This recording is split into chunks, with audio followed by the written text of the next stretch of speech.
بسم اللہ الرحمن الرحیم۔ عزیزان محترم، اس وقت میری گفتگو کا عنوان ہے کہ علماء کو برا بھلا نہ کہو۔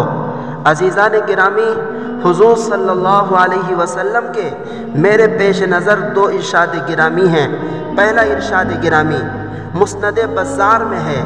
حضور علیہ السلام کے پاس ایک مرغے نے چیخا تو ایک شخص نے مرغے کو برا بھلا کہنا شروع کیا۔ حضور علیہ السلام نے اس شخص کو مرغے کو برا بھلا کہنے سے منع کیا اور فرمایا کہ مرغے کو برا بھلا مت کہو، اس پر لعنت مت کرو، کیونکہ وہ نماز کے لیے جگاتا ہے۔ دوسرا ارشاد گرامی سنن ابو داود میں ہے اور یہ حدیث صحیح ہے۔ حضور علیہ السلام نے ارشاد فرمایا لا تسبوا الدیک فإنہ یوقظ للصلاۃ۔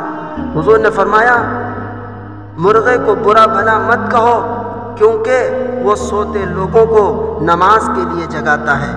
حضور صلی اللہ علیہ وسلم نے مرغے کو برا بھلا کہنے سے منع کیا اور حضور نے یہ علت بتائی کہ اپنی چیخ سے سوتے لوگوں کو جگاتا ہے۔ وہ صبح اپنی آواز سے سوتے لوگوں کو نماز کے لیے جگاتا ہے، بس وہ نیکی پر معین و مددگار ہے، لہذا وہ تعریف کا مستحق ہے، نہ کہ مذمت کا، لعن طعن کا۔